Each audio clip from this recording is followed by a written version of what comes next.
நான் கட்சிக்கு வந்து ரொம்ப நாளைக்கு முன்னாடி எழுத்துப்பூர்வமாக இந்த தேர்தல் நான் போட்டியிட விரும்பவில்லை என்று கொடுத்திருந்தேன்.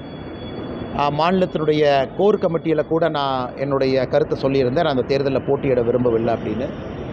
அதே போல் நம்முடைய கோர் கமிட்டியிலிருந்து மேலே போன பட்டியலில் கூட என் பெயர் கிடையாது. அதை நான் பியூஷ் கோயல்ஜி அவர்களுக்கும் ஒரு வாரத்துக்கு முன்பே கிட்டத்தட்ட இந்த மாதிரி நான் தேர்தலில் போட்டியிட விரும்பவில்லை என்கின்ற கருத்து தெரிவித்திருந்தேன்.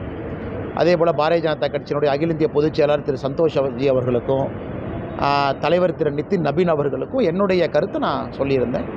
அதனால் கட்சி என்னுடைய கருத்துக்கு மதிப்பளித்து என்னை பிரச்சாரத்துக்கு பயன்படுத்தியிருப்பது எனக்கு மகிழ்ச்சி தான். காரணம், இந்த தேர்தலை பொறுத்தவரை எல்லோருக்கும் பணி செய்கின்றேன். தமிழ்நாடு முழுவதுமே பாரதிய ஜனதா கட்சியினுடைய வேட்பாளர்கள் 27 பேர் இருக்காங்க. அதனால் நம்முடைய தேசிய ஜனநாயக கூட்டணியுடைய வேட்பாளர்கள் அனைத்து இந்திய அண்ணா திராவிட முன்னேற்ற கழகம், பாட்டாளி மக்கள் கட்சி, ஏஎம்எம்கே, எல்லா கூட்டணி கட்சி, தமிழ் மாநில காங்கிரஸ் எல்லோருக்கும் நான் பிரச்சாரம் செய்வதற்கு தயாராக இருக்கிறேன்.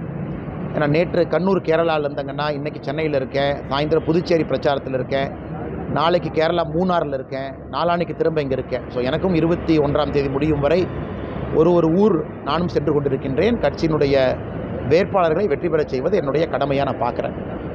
அதே நேரத்தில் எப்பொழுதும் நான் ஒரு கேண்டிடேட்டு, இந்த தொகுதி எப்பொழுதும் எந்த லிஸ்ட்டில் எந்த ரேஸ்லையும் நான் இல்லை.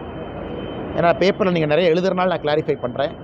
எந்த தொகுதியும் நான் கேட்கல, எந்த தொகுதிக்கும் போட்டி போடல. அப்படி அண்ணாமலை இந்த எலெக்ஷனில் நிற்கணும் அப்படின்னா எந்த தொகுதியில் வேணாலும் நிற்கலாங்கண்ணா. நம்ம வந்து ஒரு தொகுதியில் போய் நீ சுருக்குக்கு நான் பார்க்கல. எல்லா தொகுதிக்குமே வேட்பாளர் இருக்கிறாங்க. உதாரணத்துக்கு கோயம்புத்தூரை பொறுத்தவரை ஒரு சிட்டிங் எம்எல்ஏ எங்கள் வேட்பாளராக இருக்கிறாங்க, அவங்க போட்டியிடுவது தான் முறை. அதே போல் மொடக்குறிச்சி போன்ற இடத்துல நிறைய பேர் வேலை பார்த்துருக்குறாங்க.